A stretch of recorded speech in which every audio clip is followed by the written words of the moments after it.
اور حضور نے فرمایا ہے وہ جنگ جب ہوگی تو ایک باپ کے اگر 100 بیٹے ہوں گے تو 99 ختم ہو جائیں گے، ایک بچے گا۔ یہ حدیث ہے صحیح۔ اور آپ نے فرمایا ویل للعرب من شر قد اقترب، عربوں کے لیے ہلاکت ہے، عربوں کے لیے بربادی ہے اس شر سے جو قریب آ چکی ہے۔ اور آج جس طرح انہوں نے ان کی تہذیب کو اختیار کر لیا ہے، دبئی جا کر دیکھیے، بدترین مغربی معاشرہ جو ہے وہ دبئی کے اندر ہم نے قائم کر کے دکھا دیا۔ اب سعودی عرب اس راستے پر بڑھ رہا ہے۔ فرش التراب يضمني وهو غطاء۔ اب نوٹ کر لیجئے، یہ کتابیں اگر آپ پڑھنا چاہیں تو کتاب الملاحم میں پڑھیے۔ بدترین عذاب عربوں پر آیا کھڑا ہے، سروں پر تنا ہوا ہے، بدترین۔ ایسی جنگ ہونی ہے الملحمۃ العظمیٰ، جس کو کہ میں بھی آپ کے گواہی پیش کر دوں گا، جسے کہا گیا ہے لاسٹ کروسیڈ۔ بش نے بھی کروسیڈ کا لفظ بول دیا تھا، پھر واپس لیا اس نے۔ نکل جاتی ہے جس کے منہ سے سچی بات مستی میں، فقیہ مصلحت بین سے وہ رندے بادہ خار اچھا، کروسیڈ کہہ کر پھر واپس لیا۔ یہ کروسیڈ، اس کے اوپر جس قدر نقصان ہونا ہے عربوں کا، گریٹر اسرائیل بنے گا، یہ عراق، شام، اردن، سعودی عرب کا کچھ شمالی علاقہ، ترکی کا جنوبی علاقہ، مصر کا صحرائے سینا، اور اس کے ساتھ ہی جو بہترین اس کا زرخیز ترین علاقہ ڈیلٹا آف نائل، یہ سب یہودیوں کے قبضے میں جائیں گے۔ اس کو حدیث میں کہا گیا الملحمۃ العظمیٰ۔ عیسائی 80 علم لے کر مسلمانوں تم پر حملہ آور ہوں گے، اور ہر علم کے نیچے 12,000 فوج ہوگی، 9.5 لاکھ فوج۔ یہ نیٹو کی تیاری کس کے لیے ہو رہی ہے؟ جب USSR کا خاتمہ ہوا تو پوچھا گیا تھا نیٹو چیف سے، اب کس لیے؟ تمہارا وہ دشمن تو ختم ہو گیا، اب ہمیں اسلامک فنڈامنٹلزم سے نمٹنا ہے۔ وہ جانتے ہیں خطرہ یہی ہے، اب اسلام ابھر سکتا ہے، مسلمانوں کے سینوں کے اندر وہ آگ ہے، اوپر خاکستر آ گیا ہے، تمہیں اٹھانا بیٹھنا، یہ اندر تو انگارہ ہے، اوپر سے راکھ ہے، اس سے دھوکہ نہ کھا جانا ان کے دلوں کے اندر۔ اور بش نے کہا تھا مسلمان چاہتے ہیں کہ ہسپانیہ سے لے کر انڈونیشیا تک نظام خلافت قائم کریں، اور میں حیران ہوا تھا کہ اس کمبخت کو ہسپانیہ کا خیال کیسے آ گیا؟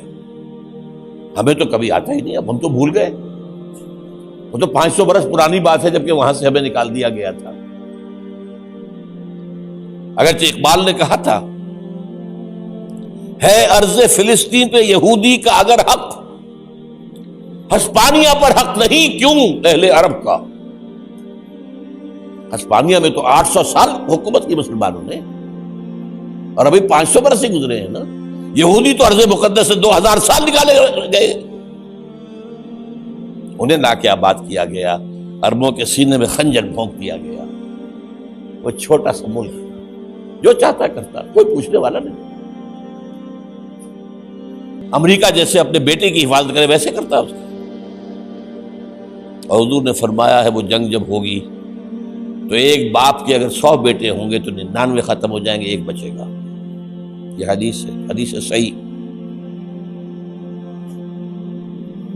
اور آپ نے فرمایا ویل للعرب من شر قد اقترب، عربوں کے لیے ہلاکت ہے، عربوں کے لیے بربادی ہے اس شر سے جو قریب آ چکی ہے۔ اور آج جس طرح انہوں نے ان کی تہذیب کو اختیار کر لیا ہے، دبئی جا کر دیکھیے، بدترین مغربی معاشرہ جو ہے وہ دبئی کے اندر ہم نے قائم کر کے دکھا دیا۔ اب سعودی عرب اس راستے پر بڑھ رہا ہے۔ لیکن میں اس کے وہ پہلی بات جو کہہ رہا ہوں وہ تو یقینی ہے، اس میں تو احادیث صحیحہ موجود ہے، اگرچہ اس کے بعد پانسا پلٹے گا، پھر حضرت مہدی کا ظہور ہوگا، حضرت عیسیٰ کا نزول ہوگا، اور وہ گریٹر اسرائیل گریٹر گریو یارڈ بنے گا یہودیوں کا، ایک ایک یہودی قتل ہوگا اور دفن ہوگا۔ یہ بات میں ہونا ہے، میں پہلی بات پرچ کر رہا ہوں۔ وہ بادشاہ پلٹے گا جب پلٹے گا، ابھی جو سامنے ہے وہ کیا ہے؟ جس ملحمۃ العظمیٰ کہا حضور نے، جسے آرمگیڈون کہتے ہیں عیسائی۔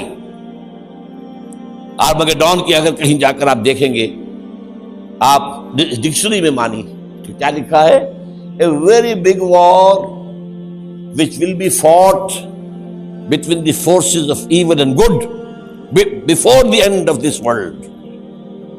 اس دنیا کے خاتمے سے پہلے خیر اور شر کی قوتوں کے درمیان بہت بڑی جنگ ہوگی۔ ارمجدون اسے کہتے ہیں عربی میں، اور آرمگیڈون اسے کہتے ہیں انگریزی کے اندر، اور یہ بائبل کی آخری کتاب کے اندر ہے، جو اس میں کہ مکاشفات یوحنا، ریویلیشنز آف سینٹ جان۔ یہ تو میں کہہ رہا ہوں یقین کے ساتھ، اور زیادہ دور نہیں آیا چاہتا ہے،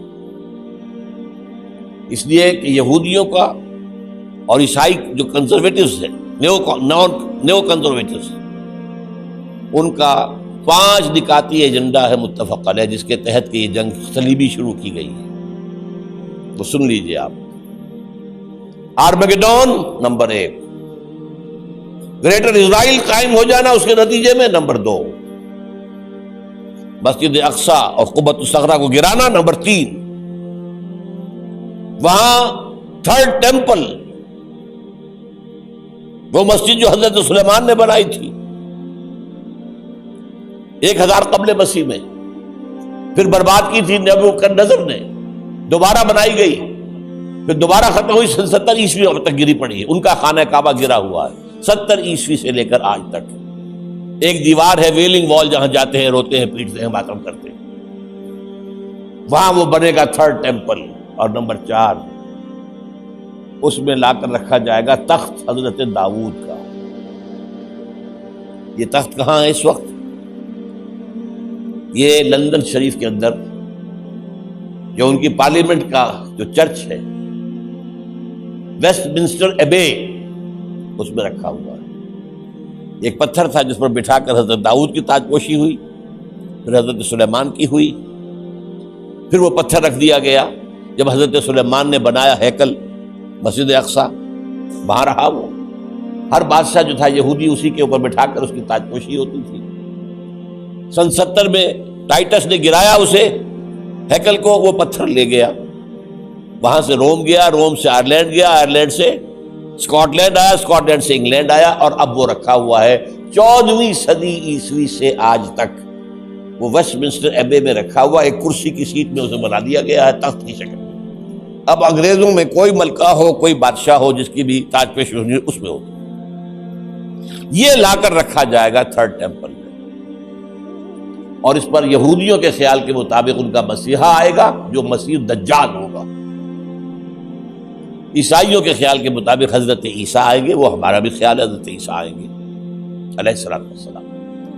بہرحال یہ تو بات کی باتیں ہیں نا، اس وقت جو میں عرض کر رہا ہوں، عربوں پر بہت بڑا عذاب۔